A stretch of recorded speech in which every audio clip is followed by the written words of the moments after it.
中國大陸在過去的軍演，它都會有公告日期，而這一次公布之後，48小時之內軍演就展開了。今天對台灣來講是越來越緊迫的。毛時代所達成的重要的成就，第一個在外交上，在聯合國當中，它取代了中华民國中國代表權。第二個，1970年代的時候，基本上所有的大國呢都已經跟人民共和國建交。第三個，美國建交，在軍事建設上面的成就，就是兩彈一星，這次整個中國的國際地位都有非常的一個提升。後来鄧小平開始進行改革開放，從那一刻起，中國大陸就走上一條新的道路啊。台灣在政治跟外交上受到巨大的挫折，可是台灣的经濟却隨着10大建設的推動，在70年代開始快速的起飛了。這個時期呢，蔣經國所提出的是三民主義統一中國啊，鄧小平就出來喊一國兩制統一中國啊。先天體量上的差異，還是造就兩岸這個實力的消長。兩岸各自內部所發展的成果，很大程度來改變兩岸發展的一個道路。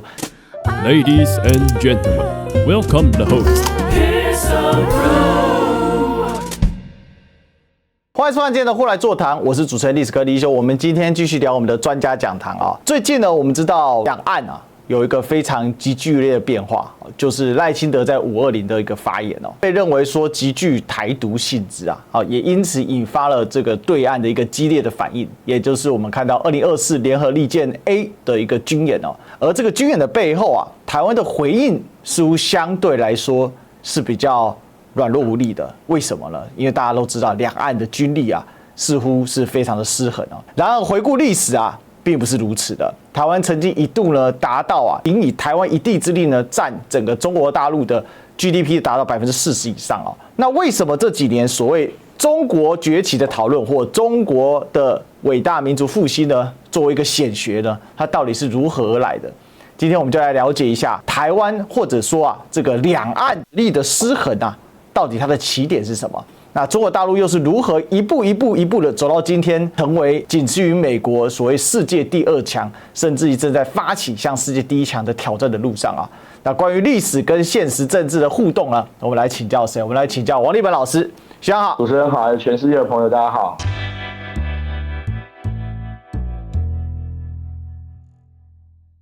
聯合利劍2024A 的軍演概況啊，其實從這張圖我們就可以知道啊，這一次的軍演遠比上一次佩洛西來台的時候更加的往前挪了不少啊。那學長，你作為一個歷史學者啊，從個軍演的地點或位置，還有它所呈現的這個趨勢啊，你有沒有看到什麼樣的一個變化呢？我認為是一個兩岸更加失衡的狀況啊。對，我覺得基本上這個軍演，我們跟那個歷次中國大陸在台海周圍軍演來做比較的話，我認為大概有2點值得我們重視啊。第一點就是它的發起是非常倉促而且非常迅速的哈。中國大陸在過去的軍演，它都會有一個公告日期嘛，然後會過一段時間，它有兵力的調遣、集結等等這些動作哈。所以在過去這樣的一個情況下，表示說它在台灣海峽周圍，如果一次要集結這麼大規模的兵力，它是需要有一個時間的哈。可這一次我們看到，它幾乎是公布之後，然後48小時之內，他的軍演就已經開始展開了。而且就像剛剛那個學弟說的，在台海周圍所聚集的海空軍的力量是非常強大的。還有一點就是大家比較少注意到是，這一次中國大陸是很少數的海軍跟海警配合在台灣海峽周圍執行行動。這也是宣告未來如果一旦台灣海峽真的出現真正的軍事行動的話，海軍跟海警各有不同的角色跟任務。第二個就是它的這個範圍其實相當大，因為我們可以發現一件事，它在台灣的東北部跟台灣的東南部的海域都有2塊粉紅色的這個部分啊。我認為這2塊就是很明顯在對美軍表示它有阻援或者說打援的能力哈。阻止美軍海上來增援的話，很重要的就是從它在日本跟沖繩的基地嘛。那過去幾次漢光演習的公布的資料裡面也有談到，如果美軍跟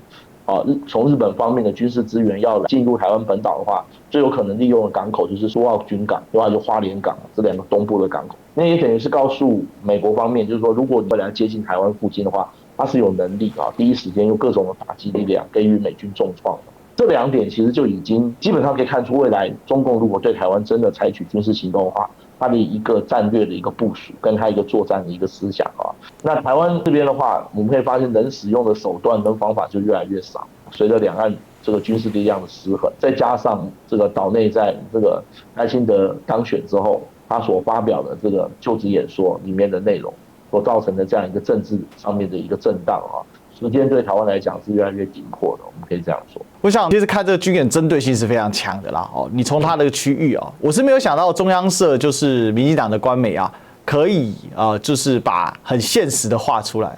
為什麼？因為他其實把臨街區跟所謂的領海的基線都畫出來了。這一點在台灣很多政論節目是沒有去討論的因為我們可以看到上一次很明顯佩洛西來台的時候，他故意把一些區域劃在臨街區跟基線裡面。可是這一次呢，他的做法是直接緊鄰的你的臨街區，它有很不一樣的一個軍事的意涵當然，因為我們今天不是做所謂軍事的討論所以我們不會去深入討論這一塊不過從這個歷史的脈絡來看呢，這是一個逐步緊縮的過程那這個背後當然是中國大陸強大的國力的發展。那我們來看一下其實這背後還有一些細節啦。軍演結束之後，解放軍就公布了所謂的打毒六字訣那進為擊毀斷。那寫出了7言絕句還有長頭詩句就是說這個無賴當然我想針對就是所謂的賴清德了這次有很多人判斷這次是到為，那下一次會不會是所但因為聯合利劍 A 嘛，有 B、C、D 會不會一直往前走呢我想這我們是非常不樂見就是兩岸最終產生的衝突但是回到最初的起點，我們還是要了解一下就是中國大陸的這個軍力崛起到底怎麼來我們知道1949年10月1號，毛澤東在天安門上宣布中華人民共和國中央人民政府成立，正式的確立了兩岸分治的這個歷史的發展的脈絡了那從那一刻起呢，兩岸呢就分治到了今天了。那你可以從賴清德的演講裡面談到兩岸分治的時候，他把它談成所謂的互不隸屬嘛，也就是現在很多台灣人去認知的土地的狀況中國大陸是5星旗嘛是中華人民共和國，台灣呢是中華民国國旗嘛那現在呢把它变成台灣國旗很多人這樣去認知這個認知當然是一個長久的地理的阻隔、政治的分治下那還當然背後還有一些人為的政治作用所造成的。可是過去這樣的狀態其實是對抗的，但到了今天呢，似乎整個大勢呢是逐步的往中國大陸去倒，有一個很大的原因就是發展嘛，发展才是硬道理嘛。所以兩岸的危局要怎麼處理，這不是我們今天要來直接探討的。但是我想借着這個軍演的背後，為什麼僅僅在幾年前，當時的兵推跟現在的兵推其實是有大落差的希望關於這個兵推呢，其實也很明顯呈現出兩岸的這個實力的一個變化。我們可以明顯看得出來一件事其實我想這些資料現在都網絡上都找得到。美國軍方其實在這個去年就陸續把他們過去這麼多年來針對台灣海峽的狀況所做的兵推的情況，其實都有陸續公布了嘛。但是在2008年的時候，當時只要憑台灣自己的軍力就足以擊退中國大陸在台灣海峽上面的軍事行動。到了2015年的時候，當時美國就已經評估憑台灣自己的軍力是沒有辦法跟中國大陸的海空軍對抗，然後可能在戰爭中會輸掉。到了2020年的時候，當時美國是認為，如果駐太平洋地區的美軍能夠全力協助台灣作戰的話，那這個美台聯軍還是可以獲得勝利。可是到了2022年、23年之後，這個基本上連美軍五角大廈的兵推都已經承認，即使是美台聯軍，就是在太平洋地區的美軍全力出動，那像日本在沖繩跟他本土的基地提供後勤這樣一個條件的話，都有可能沒有辦法在這個台灣海峽地區的作戰能夠擊敗中國大陸。簡單說就是會輸掉了。那如果到了這種情況下的話，我們可以說兩岸的軍力已經不是失衡的問題。其實我坦白說，在我一個學歷史的人來看，已經可以說到此結束了。因為即使台灣再怎麼增強軍力，也沒有辦法跟中国大陸繼續對抗下去了就軍事打擊這一塊來講，中國大陸在數量上以及實力上已經居於一個絕對的優勢了。那未來的話，其實兩岸之間，尤其是台灣方面，如果要能夠平衡两岸之間的問題，就是讓两岸之間不要持續走上激化，政治的宣示以及政治的動作，還是會比軍事的準備要來得更重要。這種軍事宣示的背後的失衡，那我們就話說從頭吧那大家還記得我們之前有聊過這個對岸呢，長期以來就是我們一定要解放台灣因為他把視為解放台灣作為中共長期以來政策嘛就是中國的偉大復興一定是以解放台灣作為一個最重要的節點那是不是終點呢？我想復興或者是崛起沒有什麼終點但是沒有完成這件事，但肯定稱不上復興或者是崛起那我們所說的崛起，當然在背後是從它整個的一個發展來看那大部分都會指向所謂的改革開放嘛。但是我們必須講，改革開放之前，其實對於中國大陸在毛澤東治下的一個情況，已經取得了一些成就。學長，如果從歷史來看的話，改革開放雖然是中國的整個經濟快速崛起的起點啊，但是呢，整個中國在所謂1949年10月1號新中國成立之後，那它達成了什麼？在改革開放之前，作為一些它的一個崛起的必要條件呢？首先，第一個大概有幾件事情是毛時代所達成的重要的成就，一直影響到今天。首先，第一個在外交上面很明顯的，毛时代在外交上面是取得了一個絕對的勝利，因為它取代了中華民国在聯合国當中成為所謂的中國代表權，這也等於是宣告中華人民共和國成為聯合國的常任武強，就是所謂的2758號決議案嘛另外也確立了中華人民共和國是世界大國的這樣一個地位。過去這個中華民國台灣是中國代表權的時候，當時國際間大家心裡都有數嘛，就是一個小小的一個台灣，台風金馬4個島而已。就土地的面積、人口的數量以及實際的軍事力量來講，其實都是不搭配這個地位。那人民共和國就不一樣了它剛好相反，它的土地面積、它的人口，以及它在1964年之後擁有原子彈，它的軍事力量非常的強大，所以它來做聯合國常任武強的位置，比較符合聯合国創立的宗旨，就有5個大國來維持世界秩序嘛。第二個就是在大概從1949年之後，兩岸的外交戰就開始了，就在國際間爭夺所謂各國的承認或者說很多國際機構的代表權那基本上大概到了1970年代的时候，中國大陸或者說人民共和國在這一個項目上就取得完全的勝利。基本上所有重要的大國最晚的一個是美國嘛，美國在1978年就宣告跟中國大陸建交，然後不再承認台灣了。那基本上所有的大國，你眼睛看得到的，這個除了這个常任武强之外，幾乎世界所有主要的國家大概都已經跟人民共和國建交。大概到了90年代初期，還剩下3個比較大的國家還跟台灣維持邦交：沙烏地阿拉伯、南韓跟南非。跟這3個邦交國也在90年代之後也陸續就斷交啦。1991年，沙烏地阿拉伯跟台灣斷交然後1992年韓國跟台灣斷交，然後1994年的南非。這基本上所有的大國有 power 的大國，大家都已經確立了人民共和國是一個中國這樣的一個法統的存在了。第3個就是我們剛剛提到的跟美國建交。我們知道那個毛澤東在1949年成立人民共和國之後，他說得很清楚，對蘇聯一面倒嘛。在這一度中蘇關係在1960年或者準確點講，在1958-59年這個萬隆會議之前，中蘇關係是非常友好的。當時蘇聯也全力的幫助中國大陸推動各種的軍經建設嘛，建立重工業啦，建立能源系統啦建立各種的這個交通、鐵路等等電力等等這些。可是我們知道，1958-59年之後，赫魯曉夫時期就決裂了然後接下來中國大陸幾乎在60到70年代很長一段時間，幾乎是同時跟美國和蘇聯為敵。當時我可以想象，當時中國大陸壓力有多大，對不對？兩強都是他的敵人，再加上中南半島還有戰爭嘛，美軍在中南半島這邊進駐大軍的同時，1968年又發生珍寶島事變，這些都讓當時的那個人民共和國蒙受了很大的壓力不過從那個聯合國代表權易手之後，大概整個情況就發生很大的改變了那最後一塊拼圖就是尼克森跟基辛格的傑作對從尼克森開始到福特陸續展開對中國大陸的訪問。其實1978年卡特政府其實只是跑了這個接力賽的最後一棒簡單說嘛，對，就是其實之前的尼克森跟福特都已經訪問中國大陸，那中美兩國之間的關係已經是幾乎就只差正式簽字建交而已了。所以就此來看的話，在外交上可以說取得了大獲全勝，終於把台灣壓到今天只剩10幾個太平洋的小國。現在我們最大的邦交國好像是巴拉圭，是土地面積最大的是巴拉圭，對，其他都是太平洋島上隨時可能被溫室效應淹沒的小國。然後在軍事上面毛澤東時代其實很重視軍事上面的建設。毛澤東有一個很重要的思想毛澤東認為中國在民國時期的現代化的失敗，很重要的原因是因為不斷被外患入侵。我們知道1930年代國民政府也曾經推動許多的經濟建設，表面上看起來好像也取得一些成績，可是中國的現代化在那個時候剛剛萌芽，卻在1937年因為全面的日本的入侵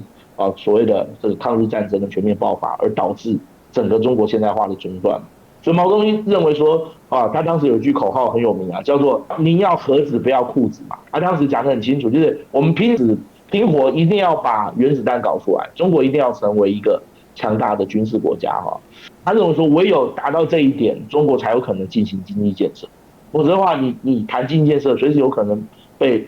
就像民國時期的教訓一樣，因為外患的入侵，整個成果就全部開始腹中了。那在軍事建設上面，毛澤東時代有幾個非常重要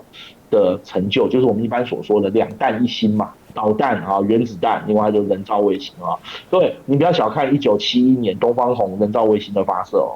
它精準的把那個人造衛星打到它要的高度跟軌道上。這代表它的彈道飛彈技術也已經成熟了。這個兩彈一星是很快的，因為1964年第一顆原子彈試爆成功嘛，1967年氫彈就成功，到了1970年就已經發射了剛才講到這個東方紅的衛星，所以它的速度是非常非常快的，等於說它已經完成了它的軍事的整個部署。因為有原子彈不是重點哦，有原子彈你能夠丟才是重點哦。那要能丟，要微型化那個彈頭，你才可以丟得夠遠，然後又有威懾力哦，所以。這幾個是一系列這樣完成的。這個1960年在中國大陸在這幾項軍事上面所達成的成就，對整個中國的國際地位都有非常大的一個提升。我們看今天那個台灣所開放的檔案，像那國光計劃或蔣介石日記，我們就可以看到1964年的原子彈爆炸這件事情，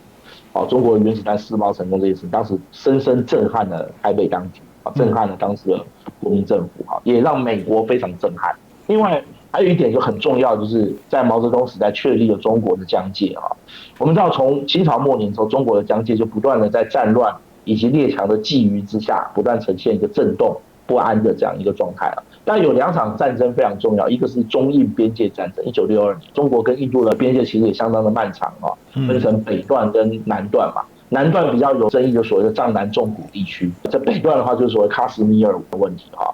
那中印戰爭的結果這個中國擊敗了印度，也讓中印之間的邊界得到比較穩定的狀態，雖然還是沒有完全穩定啊，雙方有的時候還會因為邊界的問題有一些零星的一些衝突，但大的戰爭已經沒有。不過我們不可諱言，現在印度還是中國大陸所有鄰國當中最大的隱患，因為它有強大的軍力，而且它有人子彈，它有彈道飛彈。第二個就是1968年，就我剛剛提到一下的珍寶島事件啊。珍寶島事件也蠻重要的啊，因為珍寶島事件使得當時中蘇交惡之後，1960年之後，當時蘇聯在中國大陸的北疆啊，包括外蒙古境內，總共進駐了50個師陸軍。哇，你知道嗎？他在歐洲面對北約只駐了60個師，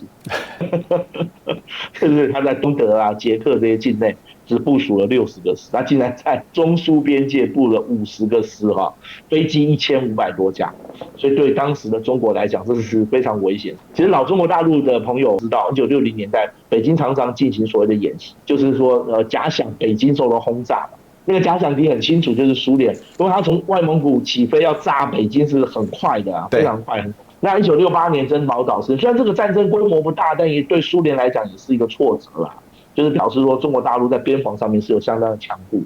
的，並不是你蘇聯可以很輕易的度過。再補充一下，當時中國大陸的陸軍面對那個50個師蘇聯的壓力，大概在內蒙古跟黑龍江部署了60到70個師。才能夠跟他保持一個平衡狀態。你看那個時候，蘇聯對中國大陸威脅還超過美國我們可以這樣講。那除此之外，還有一些基礎建設也在毛時代完成了啦，比如說鐵路網的建立。基本上到70年代毛澤東時代結束的時候，中國大陸除了西藏之外，全國的鐵路網基本上已經貫通了。就是說，你從北京坐火車可以到達中國任何一個行政區，這個是蠻重要。各位，中國當年想要達成這個夢想，是從李鴻章時代就想做到。你看多久？100年哦。李鴻章1874年才搞的鐵路，對不對？100年到1970年代終於完成了。另外像石油工業所謂大慶嘛，对不對？另外航太工業，中國建立了沈飛、成飛、南飛就沈陽飛機公司成都飛機公司，還有南昌飛機公司這3個航空集團今天都是在國際上很有競爭力的航空集團另外像造船上海的沪東、江南造船廠，這樣很有名啊。現在開始建航空母艦了，对不對這些重工業跟這一些鐵路等等這些基礎建設都在毛時代完成，所以我們也不要忽視毛時代在整個中國現代化歷程當中的重要性這段時間可以說基本上將中國的所需要100年來所夢想要達成的一些工業建設的目標，在他的手上基本上都完成。是哦，客觀來講哈，就毛時代在於我們說這個很硬很 tough 的領域呢，做的確實是蠻多的。好，我剛才講到交通建設、軍事建設，哦，還有這個現在核子彈都搞出來了，那還包括什麼？連核子潛艇啊。當時呢都有做出來了。這之前我們跟曾紀元總編那一集的時候，我們有聊到哈，就是中國大陸的核子潛艇的發展啊。那大家還記得嗎？091型啊。那如果說對核子潛艇有興趣啊，可以去看我們之前專家講堂，我們這個有聊過。雖然這一型我們必須說還是很粗糙的一個狀態了啊，但是有核子潛艇代表什麼意思？它確保你有第二級的反擊能力嘛。對，沒錯，這叫什麼？這叫互相毀滅能力。那從此之後呢，中國就變成世界上的大國，真正名副其實的配上它這個聯合國五常的一個地位。好，那這一點是中華民國作為聯合國五常所沒有達到、沒有企及的。我們可以說，中華民國時期的聯合國五常跟毛澤東時期的聯合國五常的這個中國啊，在地位上啊，它是有一個很根本上的不同的。因為這個中華民國在作為聯合國五常的時候，在大陸時期的時候，主要還是因為它是作為盟國，尤其是付出了極為巨大及慘烈的代價，然後打贏了這個日本啊，而且呢，包括呢援助像美國、像英國在各個地方的戰場也付出了很大的代價。要对英國的援助最有名的就是緬甸的援助戰嘛，好，就當時到了去打緬甸戰爭嘛，反攻緬北。對，緬北反攻嘛，那这付出的代價都是非常慘烈的啊。但回過頭來，我們倒是要講一個問題，就是我們說這個硬建設上面，毛澤東確實是不落人後。不過呢，國內的這個情勢也很大程度了導致了中國在發展方面是不太均衡的，應該說是極不均衡的。怎麼回事呢？就是在政治上的動盪啊。那比如說最有名就是文革嘛，那還有就是誰是接班人嘛。這個就是一個很大的問題哦。那我這邊呢，這個找了一本很有趣的書，這是香港中文大學當年出版的很有名的一本書啊，文革前的鄧小平，有看到？他是毛澤東的父帥啊。這裡就不得不講到啊，在毛澤東的這個中年之後，就是他的政權逐步穩固之後，他其實搞了很多事情嘛。60年代啊到70年代，我們都知道哈，這個當中最有名當然大躍進啊，文革啊，這些政治上的一些舉措。當然你比如說大躍進，他當然是想發展中國嘛，但是事實上並沒有發展得很好嘛，就最後是大躍進是失敗的。那緊接着後來就產生了文革嘛。那文革的推進呢，更大的問題就是那到底毛澤東之後誰來領導中國？那這個要如何領導中國？所以就產生了一系列的這個政治上的混亂啊。其實也很大程度的造就了，就是兩岸在發展上當中產生的一個歷史上的一個奇遇啊，也就是台灣呢，隨着所謂的蔣家政權的穩固逐步的，還有一個就是對於反攻大陸的無望啊，這種無力感是越來越強。因為我們也知道，1960年代啊，當兩彈一星搞成之後呢，最大的衝擊，您剛才提到說台北的震撼，我覺得這個震撼在哪裡？就是反攻大陸無望，徹底無望。有原子彈你怎麼跟人家打？最近有一個日本學者，其實他是在2022年，我記得他在《自由時報》提出，松田康博教授啊，他提出了中共蔣介石化嘛。意思是說，領導人超過70歲，然後當社會由小康轉向富裕的時候，那政權會提出這個所謂的政治口號來延續他的這個專權，但是呢，他並不會急於去做完成統一戰爭哦。其實他暗指就是說，習近平變蔣介石啊，但是呢，這邊完全忽略一個問題，就是老蔣不是不想反攻啊，老蔣是沒能力，你知道嗎？做不到就做不到，這一點請搞清楚。但是沒辦法反攻，有一個問題是，那為什麼中國大陸沒有打過來呢？很大問題就是政治上的動盪啊，其實很大程度拖慢了對於中共來講啊，統一台灣的進程啊。好，那到底在政治上是什麼樣狀況？中國大陸在毛時代取得了我們剛剛講的那些成就，但代價非常的大啊。中國大陸在毛時代大概有重要的2件事情，對後來的中國的發展也造成影響。第一個就是大躍進的失敗。我們知道1956年之後，中共開始進行從這個農村的集體化建立人民公社，另外開始搞所謂的大躍進尤其是後來等到中蘇交惡之後這種大躍進的腳步就更加的邁開，步子就更大我們知道大躍進最後的結果就是失敗失敗的結果是造成所謂的3年大饑荒我們曉得1959年到1962年，讓中國大陸數千萬人餓死。當然也有經濟學家研究，還有一個主要的原因，因為中國大陸本身缺乏所謂的原始資本的累積，主要用的方法就是剝削農村來貼補他的工業發展。簡單講跟30年代蘇聯斯大林時代所搞的5年計劃的方法很像，結果就是農村就付出非常慘痛的代價。那除了大躍進失敗，另外還有一個我們大家都曉得，就是所謂的文化大革命1966年，毛澤東為了奪權，因為大躍進失敗，他一度被劉少奇、鄧小平等人所取代但是後來1966年廬山會議，毛澤東重新這個發動了文化大革命，讓這基層的民眾跟學生來支持他，紅衛兵運動嘛，我們大家都知道，對不對？文化大革命的結果是讓中國大陸傳統的文化跟人倫秩序受到非常重大的一個挫折。我們知道紅衛兵在各地串聯清算鬥爭对中國大陸許許多多的人才、許许多多傳統的這文化啦、古蹟啦還有最重要的是，他當時鼓勵家庭親屬內部從社會基層開始彼此互相的揭發跟鬥爭，這些都造成中國大陸社會非常大的一個動盪。後來在鄧小平時代稱文化大革命叫10年浩劫，這是中共黨內部的名詞，所以基本上是沒有問題。還有就是毛澤東為了鞏固他自己的地位，就提拔林彪作為他黨內的接班人。另外還有就是他以他的妻子為中心，江青等人所謂的四人幫嘛，執行這個文革的這樣一個目標。文革當然也有很激烈、很殘酷的黨內鬥爭啦，像那個劉少奇啦、鄧小平啦，其他10大元帥裡面，像賀龍、彭德懷等人都被打倒，朱德到了最後也被清算。对，然後另外還有很重要一點是，中国大陸高等教育跟科學研究很多方面都停擺，因為有大量的科學人才都受到清算嘛，所以在這種情況下，也造成他黨內的政治運作呈現一個混亂的這樣一個狀態。這個情況大概要到了文革末期的時候，才開始逐漸開始有一些轉機啊。因為我們到文革末期，曾經3度被打倒的鄧小平又重新回到了那個政治核心，在1972年之後。另外，在黨內所有的反四人幫力量開始逐漸的串聯包括除了鄧小平之外，鄧小平的親信幕僚像胡耀邦啊、趙紫陽，另外就是他開國的元老之一李先念，另外就是左有彈弓的楊尚昆、許世友、楊得志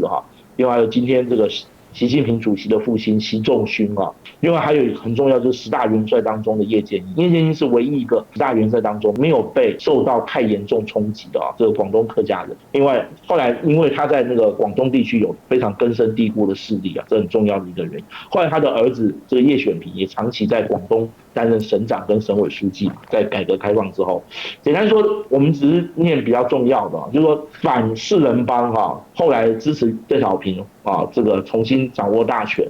然後開始進行改革開放的力量也在匯集當中這中間最具代表性的事件就是什麼？就是發生在1976年10月6日的所謂的懷仁堂政變就在鄧小平葉劍英等人的彼此通力合作之下，一舉就將江青四人幫等人逮捕。四人幫在受到審判的這個相關影片，其實在那個台灣的油管上面都找得到。我告訴各位，江青在受審判的時候，大部分都是俯首認罪，然後都不再講話。我有江青這個女人真是厲害叫做橫眉冷對千夫指。而且江青在受審上一口咬定他還舉出有證人證物等等他說毛澤東主席所指定的接班人就是他。你們通通是非法政變，篡夺黨內的權力等等但是無論如何最後四人幫大部分都遭到判刑那基本上從1976年懷仁堂政變之後，就代表中國大陸的政局開始進入一個新的狀況。前面那個我們講這些，各位可以注意一件事，這個四人幫也好或江青也好，有一個很大的先天上的弱點，就是他自己當初也沒注意到，就是鄧小平得到當時許多解放軍重要將領的支持。就是我們剛剛說的，那四人幫被打倒了，文革算是真正徹底結束了那中國大陸就要進入一個新的階段。好，我想這四人幫被打倒是非常迅速的。那我們可以看到，當時習近平他爸也是很慘就是習仲勳你看反黨分子習仲勳被紅兵壓到前面所以就可以知道文革時期整個中國共產黨內部的鬥爭是有多激烈的所以其實講白了，毛澤東為了要掌握權力，他到老年的時候，他的權力不安感是很重的嘛，所以他利用四人幫這種沒有政治根底的來鞏固他的權力。與此同時，他就是想辦法把他的這個政敌給打倒嘛，那包括林彪也被他打倒嘛，那習仲勳那更不在話下了其實四人幫的垮台最根本原因是什麼？大家可以看得出來就是在中國政治裡面的人望永遠比你有什麼頭銜還來得重要。你江青，你縱使你是毛澤東欽定的接班人也好，就算照你講的，你是毛澤東的妻子也好，但你缺乏人望，大家不服你的時候，自然而然實力就會向另外一方傾斜啊。那這也是鄧小平的本事啊，他就把了這些人給凝聚起來。其實就像我們剛才前面看到這個香港中文大學所出版的這個文革前的鄧小平，你就知道，因為鄧小平他的能力非常突出啊，然後他也相當具有這個國際視野，因為大家也知道他是勤工儉學嘛。前陣子我們這個歷史講堂在講這個師祖師名的時候，我們不是有提到在法國巴黎這裡聚集了一派革命的學生嘛？這些學生裡面我們當時也講到，孫文沒有被光復會給打倒，很大程度也是因為在巴黎當時這邊的宣傳機器是幫助孫文來做說明跟平反的啊。所以你可以看到留歐的學生他在思維跟辯論上面有他的一個比較強的一個訓練的啊。這也體現在鄧小平後來治理國家的時候，他其實這方面是很深刻的啊。不過從四人幫過渡到了鄧小平時代，其實中間還有一個人，就是華國鋒啊。這裡有一張很經典的圖給大家看啊，這裡大概集結了當時毛澤東後期的時候主要的領袖嘛啊。大家還記得林彪因為這個被毛澤東準備換掉，後來他就坐了飛機逃跑了嘛，最後人毀機亡啊，這個墜毀在蒙古國境內嘛啊。那連同他的其中一個兒子也墜毀在下面啊。那另外呢，周恩來在毛澤東過世之前呢，這個先生病去世了。那江青跟華國鋒就變成了整個權力鬥爭的核心了。像華國鋒跟江青這個鬥爭後來是怎麼樣收尾？那為什麼最後被鄧小平給上台了？因為我們都知道，鄧小平其實跟華國鋒曾經也有過路線之爭啊。其實能夠發動華仁堂這邊還有一個人很重要，就是華國鋒。我剛剛漏掉了，因為華國鋒表面上是毛澤東對外宣稱指定的接班人，就是當時有一幅很有名的圖畫嘛，就是當時華國鋒在毛澤東的背後，然後毛澤東回頭跟他講：“你辦事我放心。”那華國鋒近年來對他的評價比較提高了啊。早年都認為說他只是一個毛澤東所欽選的一個傀儡，但是無論怎麼樣，當時全國這個民眾的心目中，華國鋒是有正當性的，因為華國鋒是毛澤東欽點的接班人，這是任何人都不能抵抗的哈。那華國鋒也在最很關鍵的時候哈，站在了當時的鄧小平這邊。但有一個人的日記在台灣圖書館裡面也有，叫汪東興日記啊，汪是汪洋的汪，東方的東。興就是復興的興。汪東興日記就有講到，對，汪東興很長一段時間當過毛澤東的侍衛者，就講到華國鋒是如何的倒向了鄧小平這一邊，然後最後跟鄧小平合作哈，就是華仁堂政變表面上看起來的主持人是華國鋒，因為他最有正當性嘛，他可以說把這些人所謂四人幫叛黨集團把他逮捕，就把這些人逮捕起來了哈。那華國鋒短暫當權的時候，他有提出一個，就是剛剛學弟講，叫兩個凡是主張，對不對哈？這個很多大陸內地老一點的朋友應該都知道，凡是毛主席做出的決策，我們都堅決維護，對不對？凡是毛主席的指示，我們都始終不渝地遵循啊。簡單講就是毛澤東思想絕對不變啦。簡單講就是我絕對維護擁護毛澤東的路線。對，如果毛澤東路線繼續維護擁護，就代表有一件事情不會結束從文化大革命就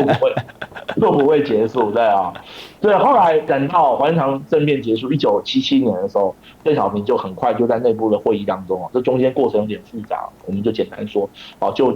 就是也等於是用黨內的機制合法的換掉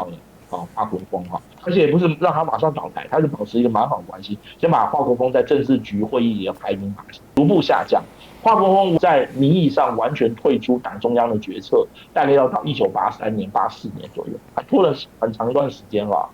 這個他還一直都保持在中央政治局裡面。那鄧小平他在1977年他就公開講，告訴許多當年歷經過毛時代的人講，他不會清算毛澤東。鄧小平他說過，我不是中國的赫魯曉夫。赫魯曉夫當年上台之後就清算史達林路線嘛。對，鄧小平這樣的宣示也等於是安定人心啊，就是不會腥風血雨。也不會搞到人心惶惶這樣的，大家這個等到四人幫等人把它除掉之後，整個黨的這個運作恢復正常之後，那整個國家也就上軌道了。那鄧小平在1978年的時候就提出了所謂的解放思想，實事求是，所以就是歷史上我們所說的改革開放就在這時候算是正式開始了。在1978年12月18日中共11屆3中全會鄧小平就提出所謂的對內改革、對外開放解放思想、實事求是。鄧小平在內部的時候也跟他的當時中共中央的重要的這些幹部說過，他說社會主義不該是兩個凡是，社會主義應該是實事求是。中共現在中央的刊物就叫求是嘛，就是一般西方學者都稱鄧小平是所謂的現實主義政治家，對不對？鄧小平的現實主義的一場重要的改革，就在這個時候可以說這個準備要粉墨登場了，我們可以這樣講。這邊給大家補充幾個經典的歷史時刻啊，中國共產黨第11次全國代表，有沒有看到後面掛的是誰？毛澤東跟華國鋒。對，華國鋒。對啊，這時候你還可以看到這是華國鋒。那這是華國鋒跟鄧小平這個比較少見的兩個人同框的照片啊，看得出來兩個關係並不算太差。其實華國鋒到晚年也沒有抱怨就是當年的一些事情啊。那所以他鮮少露面啊。那另外这是那個時候正式名稱是中國共產黨第11屆中央委員第3次全體會議公報啊，然後他的這個當時的公報，那也就是所謂的改革開放啊。那從那一刻起呢，中國大陸就走向一條新的道路啊。那我們也可以說這個鄧時代來臨哦。那剛才講到這一種所謂不同思想的這個鬥爭這個理論上的差異啊，其實還是遇到一些問題啊，還是有一些反對派的吧，學長。鄧小平的改革開放的路線，其實在黨內一直以來都有反對的聲音。所謂反對的聲音，就是對所謂的走資派就走資本主義路線有所疑慮嘛，因為他們擔心鄧小平所主張的改革開放最後會偏離了中國共產黨的原始教義哈。但是我們必須要講，極左聲音也不失為一個怎麼講一個監督力量啦，就是因為你引進市場經濟，必然會造成一些副作用，會讓中國大陸的經濟解放，然後高度發展。但一定會有些副作用，比如說官僚主義啦、腐敗啦、等等這些問題。那中國大陸在中共中央裡面始終保持一定的政治力量跟聲量。說鄧小平呢，始終的一個對手就是我們知道的這個陳雲曾經的中央委員後來也曾經進入中央政治局陳雲的經濟被當時許多經濟學家諷刺為鳥籠經濟啊。他主張鄧小平的改革開放絕對不能擴大到全，就是一定要局縮在幾個窗口裡面，這個所謂的新五口通商嘛，深圳、珠海、海南、汕頭跟廈門嘛。陳雲他認為說就局限在這5口通商裡面就好，就是你不能把整個所謂的市場經濟推到全中國去，那就像鳥籠一樣嘛。對，這個新5口通商是香港跟台灣的媒体當時用，這有點在諷刺中國大陸，意思就是說你搞了100多年，对不對？結果又回到當年南京條約5口通商這樣的一個情況。不過這5個城市我們看它的位置就知道，各位你看珠海是為了接近澳門嘛，那深圳是因為接近香港嘛，對不對？那海南話是因為接近東南亞南海地區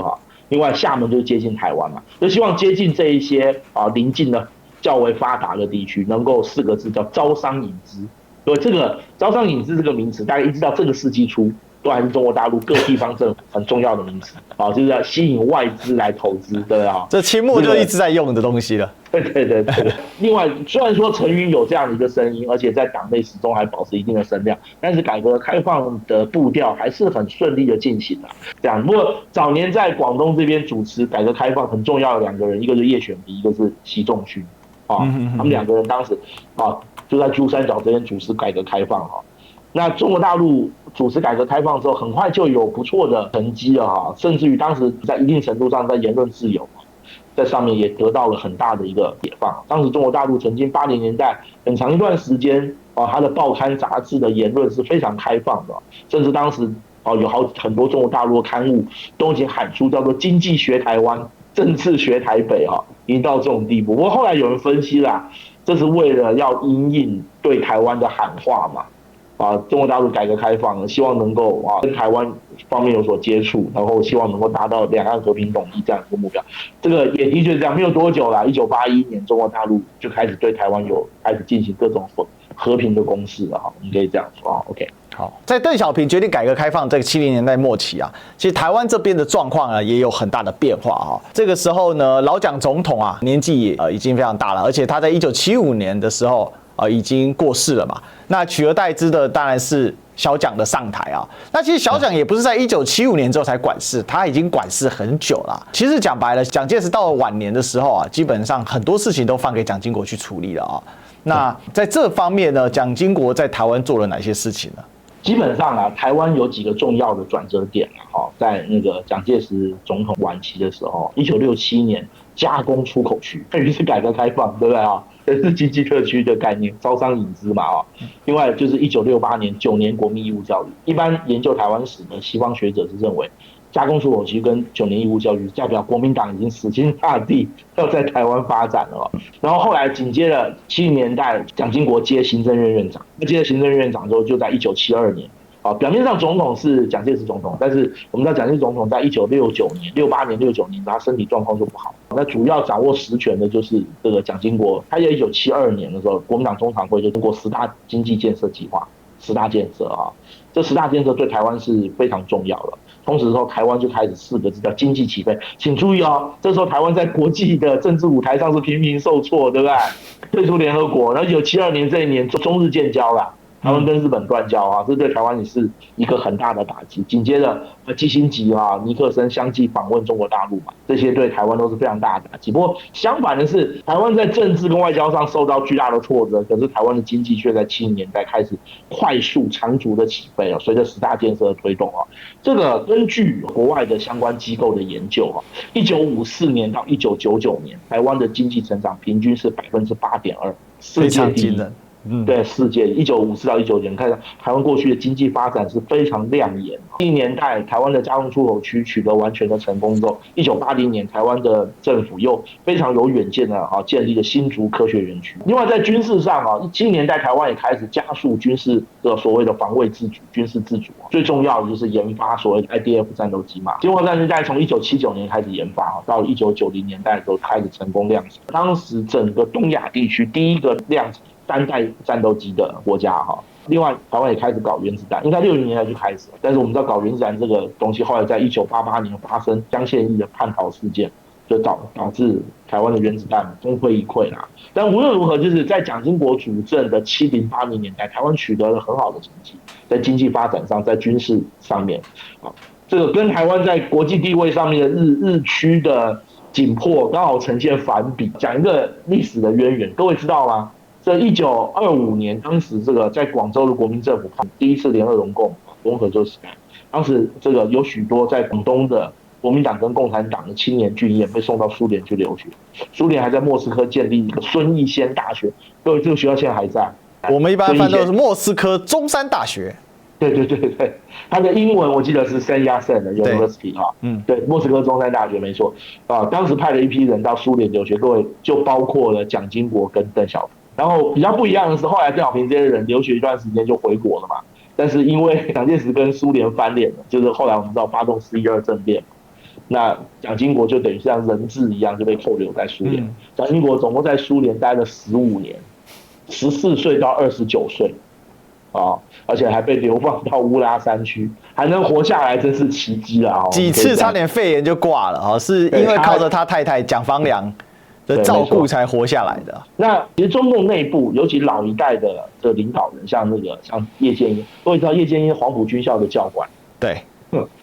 也是第一次國共合作的參與者之一，对不对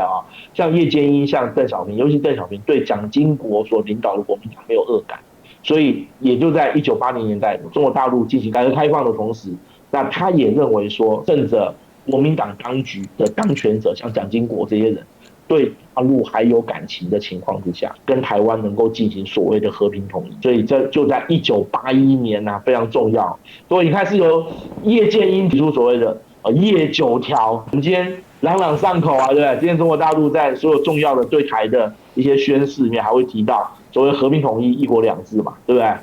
那葉9條的這個正式名稱叫有關和平統一台灣的9條方針政策，請注意這個時候台灣的經濟是跑在大陸前面的。關於這個葉9條的，那具體的內容是什麼呢？稍後我們再來討論但是兩岸的領導人，包括蔣經國跟鄧小平呢，各自提出了彼此的政治口號。這個時期呢，蔣經國所提出的是三民主義統一中國那鄧小平就出來喊一國兩制統一中國那這兩個標語今天你還可以在金門跟廈門去看得到那我們說起來歷史也是非常的這個有趣跟你說諷刺嘛也是好玩。金門跟廈門是兄弟之島嘛，那剛好分屬兩岸。那今天呢，這兩個標語也這樣對視這兩個標語我都到現場去給他看過。那可以這麼講啦就是其實兩岸的對峙跟變化，它具體的內容其實是兩岸實力的消長。那這個消長也具體直接影響了兩岸的整個歷史的進程裡面，還有兩岸的這個實際實力的具體呈現，還有影響到兩岸的歷史的一個發展。所以，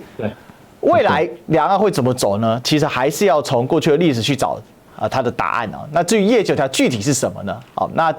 到底這個鄧小平跟蔣經國的交手又有什麼精彩的內容呢？這個我們可能後面才能好好來跟大家細說。不過有一件事倒是要跟大家做分析啊，我們可以很具體的看到，從毛澤東時代到鄧小平時代，對岸雖然在政治上有很多混亂的地方，那台灣呢，因為長期是國民黨一黨專政嘛，所以相對來說政治是比較穩定的。就領導人方面是比較穩定，即便後來有所謂主流非主流之間，就是李登輝的繼任的這個狀況啊，但整體來講呢，權力的第一是穩定的。可是呢，整個我們必須講啊，就先天體量上的差異，也還是造就兩岸這個實力逐步在一個改變啊。所以我記得前陣子啊 ，BBC 做了一個很有趣的調查，他做如果永久維持現狀，你說好或不好？那我一看到這個訪問的時候，我就頓時來了興趣。但是我想要的第一件事情是，永久維持現狀是根本就是鬼扯淡嘛，就是不可能的事情嘛。那為什麼外媒會做這種題目？你就可以了解到說，其實，在外媒的思考裡面，它並不是就具體問題去給你做思考，它更多的是配合他們國家對於國際政治的需求來做思考。可是國際政治的需求，那是從外部的力量啊。那具體來說，